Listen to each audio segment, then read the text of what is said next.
Hi friends, welcome back to VV kit YouTube channel. ಇನ್ನೂ ಯಾರೆಲ್ಲ ನಮ್ಮ ಚಾನಲ್ ಹೊಸ್ದಾಗಿ ನೋಡ್ತೀರಾ ಪ್ಲೀಸ್ ಸಬ್ಸ್ಕ್ರೈಬ್ ಮಾಡ್ಕೊಂಡು ಸಪೋರ್ಟ್ ಮಾಡಿ. ಸೊ ಇವತ್ತು ಸಂಡೇ ಬ್ಲಾಗ್ ಶೂಟ್ ಮಾಡ್ತಾಯಿದ್ದೀನಿ. ಟೈಮ್ ಬಂದುಬಿಟ್ಟು ಈಗ 12:30 ಆಗಿದೆ. ನನ್ನ ಮಗ ಮಲಗಿದ್ದಾನೆ, ಇಲ್ಲಿ ಸ್ನಾನ ಮಾಡಿಬಿಟ್ಟು ಹಾಕ್ಕೊಂಬಿಟ್ಟಿದ್ದಾನೆ. ಕಾಣ್ತಾ ಇಲ್ಲ, ಪಿನ್ ಹಾಕಿದ್ದೀನಿ. ಯಾಕಂದರೆ ಎದ್ದ ತಕ್ಷಣ ಅವನು ನೋಡ್ತಿರ್ತಾನೆ, ಅದಕ್ಕೆ ಪಿನ್ ಹಾಕ್ಬಿಟ್ಟಿದ್ದೀನಿ ಬೀಳ್ತಾನೆ ಅಂತೇಳಿ. ಇಲ್ಲಿ ನನ್ನ ಮಗಳು ಟಿ ವಿ ನೋಡ್ತಾ ಇದ್ದಾಳೆ, ಹುಷಾರಾಗಿದ್ದಾಳೆ. ಈಗ ಹಾಯ್ ಮೇಡಮ, ಹುಷಾರಾಗಿದ್ದಾಳೆ, ಟಿ ವಿ ನೋಡ್ತಾ ಇದ್ದಾಳೆ. ಸೊ ನಾನಿಲ್ಲಿ ಮಧ್ಯಾಹ್ನ ಅಡುಗೆ ಮಾಡಬೇಕು. ಬೆಳಗ್ಗೆ ಮಟನ್ ತಂದಿದ್ರು ನನ್ನ ಹಸ್ಬೆಂಡು, ಮಟನ್ ಸಾಂಬಾರು ಮಾಡಿಟ್ಟಿದ್ದೀನಿ. ತಿಂಡಿ ಉಪ್ಪಿಟ್ಟು ಮಾಡ್ಕೊಂಡಿದ್ವಿ, ಊಟ ಮಾಡಿದ್ವಿ. ಸಾಂಬಾರು ಮಾಡಿಟ್ಟಿದ್ದೀನಿ. ಕಬಾಬ್ ಮಾಡಬೇಕು. ಕಬಾಬ್ ಮಾಡಿ ಮುದ್ದೆಗೆ ಇಟ್ಬಿಡ್ತೀನಿ. ನನ್ನ ಹಸ್ಬೆಂಡ್ ಬರೋಷ್ಟೊತ್ತಿಗೆ ಮುದ್ದೆ ಮಾಡಿಬಿಡ್ತೀನಿ. ಸೊ ಈಗ ಮಾಡಬೇಕು. ಸೊ ನಾನಿಲ್ಲೊಂದು ಕಡೆ ಕಬಾಬಿಗೆ ರೆಡಿ ಮಾಡ್ಕೊತಾ ಇದ್ದೀನಿ. ಟೈಮ್ ಬಂದುಬಿಟ್ಟು 1:30 ಆಗಿತ್ತು ಆಗಲೇ. ಸೊ ನೀಟಾಗೆಲ್ಲ ಕಬಾಬಿಗೆ ಕಲಸಿಕ್ಬಿಡೋಣ, ಸ್ವಲ್ಪ ಹೊತ್ತು 3 o'clock ಹಂಗೆ ನೀಟಾಗಿ ತೇಲ್ಸ್ಕೊಂಬಿಡೋಣ ಅಂತ ಕಲಸಿಕ್ಕೋಣ ಅಂತ ಕಲಿಸ್ತಿದ್ದೆ. ಇದು ತೇಜು ಕಬಾಬ್ ಪೌಡ್ರು ತುಂಬ ಚೆನ್ನಾಗಿರುತ್ತೆ, ಬಳಸಿ. ಫ್ರೆಂಡ್ಸ್ ನೋಡಿ, ನನ್ನ ಮಗಳಿಗೆ ಬಾಳೆಹಣ್ಣು ಕೊಟ್ಟರೆ ತಿನ್ನಲ್ಲ. ಈ ಥರ ಹಚ್ಚಿ ಸ್ಪೂನ್ ಕೊಟ್ಟರೆ ಮಾತ್ರ ಅವಳು ಬಾಳೆಹಣ್ಣು ತಿನ್ನೋದು, ಅಲ್ಲಮ್ಮ?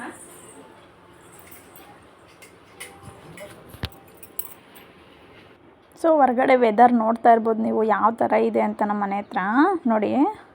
ಫ್ರೆಂಡ್ಸ್, ಇಲ್ಲೊಂದು ಕಡೆ ಕಬಾಬ್ ಇಟ್ಟಿದ್ದೀನಿ, ರೈಸ್ ಇಟ್ಟಿದ್ದೀನಿ, ಸಾಂಬಾರು ಬಿಸಿ ಮಾಡ್ತಾ ಇದ್ದೀನಿ. ನನ್ನ ಮಕ್ಕ ಮಲಗಿದ್ದ ಎದ್ದಿದ್ದಾನೆ ಪಾಪ, ನಡೀಲಿ ಟಿ ವಿ ನೋಡ್ತಾ ಇದ್ದಾನೆ. ಸೊ ನನ್ನ ಮಗಳು ಆಟ ಆಡ್ತಿದ್ದಾಳೆ. ಕಬಾಬ್ ತೇಲಿಸ್ಬೇಕು ಈಗ ನನ್ನ ಹಸ್ಬೆಂಡ್ ಬರೋಷ್ಟೊತ್ತಿಗೆ. ಹೊರಗಡೆ ಥಂಡಿದೆ, ಚಳಿ ಅಂದರೆ ಚಳಿ. ಸೊ ಈ ಚಳಿಗೆ ಬಿಸಿ ಬಿಸಿ ಕಬಾಬ್ ಮಾಡ್ಕೊಂಡು ತಿಂದರೆ ತುಂಬ ಚೆನ್ನಾಗಿರುತ್ತೆ. ಸೊ ಅದಕ್ಕೆ ಕಬಾಬ್ ಮಾಡ್ತಾಯಿದ್ದೀನಿ. ಹೊರಗಡೆ ಸಖತ್ ಚಳಿಪ್ಪ. ನಮಗಂತೂ ಸುತ್ತು ಗಿಡಗಳಿರೋದ್ರಿಂದ ನಮಗೆ ತುಂಬ ಚಳಿ. ತೋರಿಸ್ತೀನಿ ನೋಡಿ.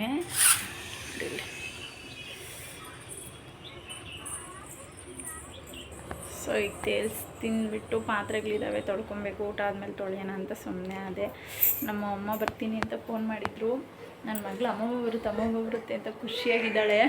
ಸೊ ನಾನು ಮತ್ತೆ ವ್ಲಾಗ್ ಕಂಟಿನ್ಯೂ ಮಾಡಲಿಲ್ಲ. ನನ್ನ ಹಸ್ಬೆಂಡ್ ಬಂದು ಊಟ ಎಲ್ಲ ಮಾಡ್ಕೊಂಡಾದ್ಮೇಲೆ ನನ್ನ ಹಸ್ಬೆಂಡು ನನಗೆ ನಾನು ಮಟನ್ ತಿನ್ನೋದಿಲ್ಲ. ಸೊ ಮಟನ್ ತಿಂದಿರೋದಕ್ಕೆ ನನಗೆ ಎಗ್ ಫ್ರೈ ಮಾಡಿಕೊಡ್ತೀನಿ ಅಂತ ಹೇಳ್ಬಿಟ್ಟು ಇಲ್ಲಿ ಮಾಡ್ತಾಯಿದ್ರು. ಸೊ ಮಾಡಿಕೊಟ್ರೆ ನಾನಿಲ್ಲಿ ತಿಂತಾಯಿದ್ದೀನಿ ನೋಡಿ. ಇಲ್ಲಿ ತಿಂದೆ ನಾನಿಲ್ಲಿ. ಸೊ ಇಲ್ಲಿ ತಿಂತಾ ಕೂತ್ಕೊಂಡಿದ್ದೀನಿ ನಾನು. ಹೊರಗಡೆ ಮಳೆ ಬೀಳ್ತಾನೆ ಇತ್ತು. ಸೊ ಎಲ್ಲ ನಾನು ನನ್ನ ಮಕ್ಕಳು ತಿಂತಾಯಿದ್ವಿ. ಸೊ ಹೊರಗಡೆ ಹೂವು ಕಿತ್ಕೊಬೇಕಿತ್ತು. ಬೆಳಗ್ಗೆ ನಾನು ಹೂವು ಕಿತ್ತಿರಲಿಲ್ಲ ಅಂತ ಹೇಳ್ಬಿಟ್ಟು ಸಂಜೆ ಮಳೆ ಬೀಳ್ತಾನೆ ಇತ್ತಲ್ಲ, ಸೊ ಸಂಜೆ ಕಿತ್ಕೊಳ್ಳೋಣ ಹೇಳಿ ಅಂತ ಹೇಳ್ಬಿಟ್ಟು ಕಿತ್ಕೊತಾ ಇದ್ದೆ. ಇಲ್ಲಿ ನನ್ನ ಹಸ್ಬೆಂಡ್ ವೀಡಿಯೋ ಮಾಡ್ಕೊಂಡಿದ್ದಾರೆ, ನಾನು ಇಲ್ಲಿ ಹೂವು ಕೀಳ್ತಾಯಿದ್ರೆ. ಸೊ ನೋಡಿ, ನಮಗೆ ಹೂವು ಇರಿಸೋದೇ ಇಲ್ಲ. ಸೊ ಬೆಳಗ್ಗೆ ವಾಕಿಂಗ್ ಬರೋರು ಜಾಸ್ತಿ ಇರೋದ್ರಿಂದ ಕಿತ್ಕೊಂಡು ಹೊರಟೋಗ್ತಾರೆ ನೋಡಿ. ಸ್ಫಟಿಕ ಇವು ನಮ್ಮ ಗಿಡದಲ್ಲಿ ಬಿಟ್ಟಿರೋವು ನೋಡಿ, ಎಷ್ಟೊಂದು ಬಿಟ್ಟಿದೆ. ಸೊ ಮತ್ತೆ ನಾನು ವ್ಲಾಗ್ ಕಂಟಿನ್ಯೂ ಮಾಡಲಿಲ್ಲ. ನೆಕ್ಸ್ಟ್ ಡೇ ಬಂದುಬಿಟ್ಟು ನಾನು ಹಸ್ಬೆಂಡ್ ಮಾರ್ಕೆಟ್ಗೆ ಹೋಗಬೇಕಿತ್ತು. ಸೊ ಮಾರ್ಕೆಟ್ಗೆ ಹೋಗ್ತಾಯಿದ್ವಿ, ತರಕಾರಿ ತರಬೇಕಿತ್ತು. ಹೋಗ್ತಾಯಿದ್ದೀವಿ ಇಲ್ಲಿ. ನಾನು ಇನ್ನೂ ಆಗ್ತಾನೆ ಸ್ನಾನ ಮಾಡ್ಕೊಂಡಿದ್ದೆ. ಸೊ ಹಾಗೆ ಹಾಕ್ಕೊಂಬಿಟ್ಟು ಕ್ಲಿಪ್ ಹಾಕ್ಕೊಂಡು ಹೋಗ್ಬಿಟ್ವಿ. ಹೋಗ್ತಾಯಿದ್ವಿ. ವೀಕೆಂಡ್ ಇಲ್ದಿದ್ರೆ ತುಂಬ ರಶ್ಶು ನಮ್ಮ ಗೌರಿಬಿದನೂರಲ್ಲಿ, ಜನ ಇದ್ದೇ ಇರ್ತಾರೆ. ಸೊ ಈರುಳ್ಳಿ ಬೇಕಾಗಿತ್ತಂತ ಈರುಳ್ಳಿ ತಗೊಂಡು ಇಲ್ಲಿ ತೆಂಗಿನಕಾಯಿ ಮಾರ್ಕೆಟಿಗೆ ಬಂದ್ವಿ.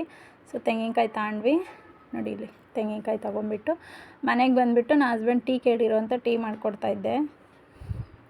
ಟೀಗಿಟ್ಟಿದ್ದೆ. ಇವರಿಲ್ಲ ಅಡುಗೆ ಮನೆಗೆ ಬಂದು ಏನೋ ರೆಸಿಪಿ ಟ್ರೈ ಮಾಡ್ತಾಯಿದ್ರು. ಇರೋದು ಎಲ್ಗೋಗ್ಬೇಕು? ಹಾಂ, ಎಲ್ಗೋಗ್ಬೇಕು? ಅಕ್ಕನ ಕರ್ಕೊಬರ್ತೀಯಾ? ಹೋಗಿ ಗಾಡಿಗೆ ಹತ್ಕೊ ಹೋಗು.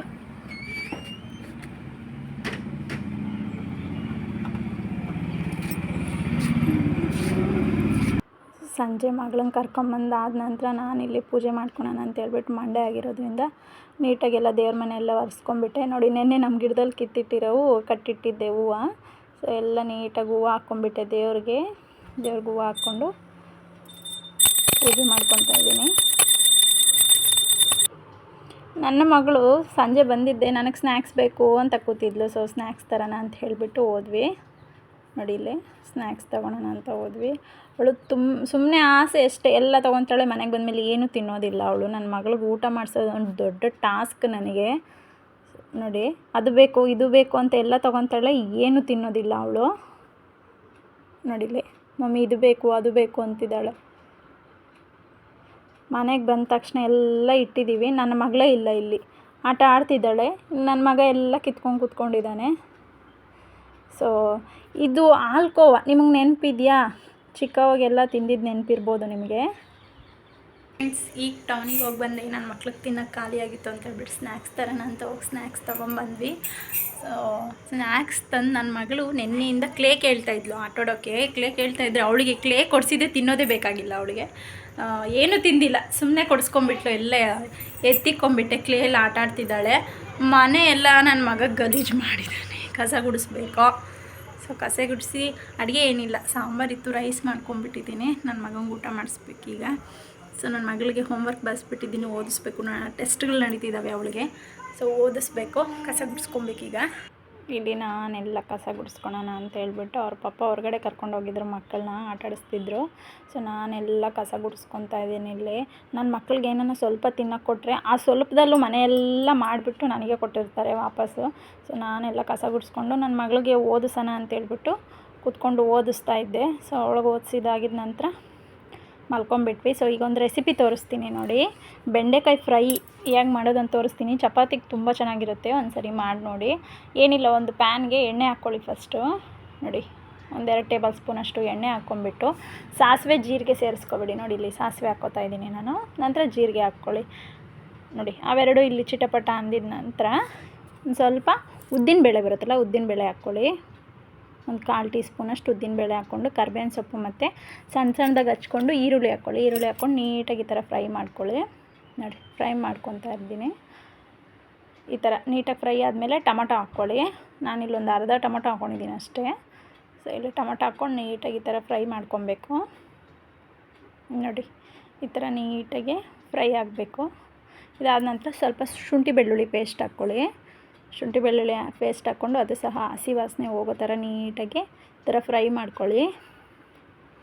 ನೋಡಿ, ಈ ಥರ ಫ್ರೈ ಆಗಿದ ನಂತರ ಒಂದು ಚಿಟಿಕೆ ಅಷ್ಟು ಅರಿಶಿನ ಹಾಕ್ಕೊಂಡು ಅರಿಶಿನ ನೀಟಾಗಿ ಉರಿರಿ. ಈ ಥರ ನೋಡಿ, ನೋಡ್ತಿದ್ದೀರಲ್ಲ, ಈ ಥರ ಉರಿಬೇಕು. ಈಗ ನಾವು ಮೊದಲೇ ಬೆಂಡೆಕಾಯಿನ ನೀಟಾಗಿ ಹಚ್ಕೊಂಡು ತೊಳೆದ್ಬಿಟ್ಟು ಬೆಂಡೆಕಾಯಿ ಫ್ರೈ ಮಾಡಿಟ್ಕೋಬೇಕು ಫಸ್ಟೇ, ಇಲ್ಲ ಅಂದರೆ ಹಸಿ ಹಸಿ ಇರುತ್ತೆ ಅದು. ಸೊ ಫ್ರೈ ಮಾಡಿಬಿಟ್ಟು ಆ ಬೆಂಡೆಕಾಯಿನ ಇದ್ರೊಳಗೆ ಸೇರಿಸ್ಕೊಬೇಕು. ಸೇರಿಸ್ಕೊಂಡು ಅದು ನೀಟಾಗಿ ಫ್ರೈ ಮಾಡ್ಕೊಳ್ಳಿ. ಅದರೊಳಗೆ ಹಾಕ್ಕೊಂಡು ನೋಡಿ, ಫ್ರೈ ಮಾಡಿಕೊಂಡು ಈಗ ರುಚಿಗೆ ಎಷ್ಟು ಬೇಕೋ ಅಷ್ಟು ಉಪ್ಪು ಹಾಕ್ಕೊಳ್ಳಿ.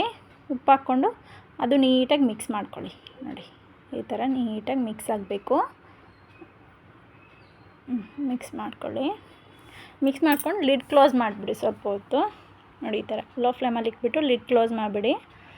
ನೋಡಿ, ಈ ಥರ ನೀಟಾಗಿ ಫ್ರೈ ಆಗಿರುತ್ತೆ. ನಂತರ ಮಿಕ್ಸ್ ಮಾಡ್ಕೊಬೇಕು. ಈ ಥರ ಲಿಡ್ ತೆಗೆದುಬಿಟ್ಟು ನೋಡಿ, ಇಲ್ಲಿ ನಾನಿಲ್ಲಿ ಜೀರಿಗೆ ಪುಡಿ, ಖಾರದ ಪುಡಿ, ಧನಿಯಾ ಪುಡಿ 3 ಹಾಕ್ಕೊಂಡು ನೀಟಾಗಿ ಫ್ರೈ ಮಾಡ್ಕೊತಾ ಇದ್ದೀನಿ. ನೋಡಿ, ಕಲಿಸ್ಕೊಳ್ಳಿ ನೀಟಾಗಿ.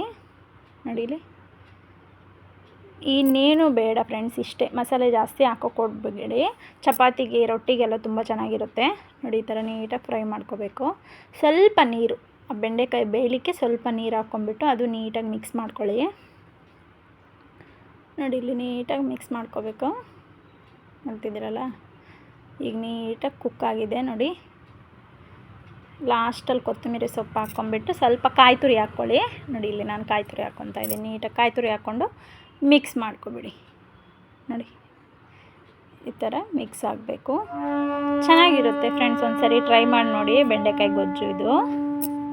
ನೋಡಿ, ಮುಚ್ಚಿಬಿಡಿ ಸ್ವಲ್ಪ ಹೊತ್ತು, ನೀಟಾಗಿ ಕುಕ್ ಆಗುತ್ತೆ. ನಾನಿಲ್ಲೊಂದು 5 ಮಿನಿಟ್ಸ್ ಹಾಗೆ ಬಿಟ್ಬಿಟ್ಟಿದ್ದೀನಿ. ನೀಟಾಗಿ ಕುಕ್ ಆಗಿದೆ. ಈಗ ಬೌಲ್ಗೆ ನೀಟಾಗಿ ಸರ್ವ್ ಮಾಡ್ಕೊತಾ ಇದ್ದೀನಿ. ತುಂಬ ಚೆನ್ನಾಗಿರುತ್ತೆ, ಟ್ರೈ ಮಾಡಿ ನೋಡಿ. ಚಪಾತಿಗೆಲ್ಲ ಸೂಪರ್ ಕಾಂಬಿನೇಷನ್ ಅಂತ ಹೇಳ್ಬಿಟ್ಟು. ಸೊ ಪ್ಲೀಸ್, ಇನ್ನೂ ಯಾರೆಲ್ಲ ನಮ್ಮ ಚಾನಲ್ ಸಬ್ಸ್ಕ್ರೈಬ್ ಮಾಡ್ಕೊಂಡಿಲ್ಲ ಸಬ್ಸ್ಕ್ರೈಬ್ ಮಾಡ್ಕೊಂಡು ಸಪೋರ್ಟ್ ಮಾಡಿ, ಶೇರ್ ಮಾಡಿ, ಕಮೆಂಟ್ ಮಾಡಿ. ನೋಡಿ, ಇಲ್ಲಿ ತುಂಬ ಚೆನ್ನಾಗಿರುತ್ತೆ. Thank you for watching.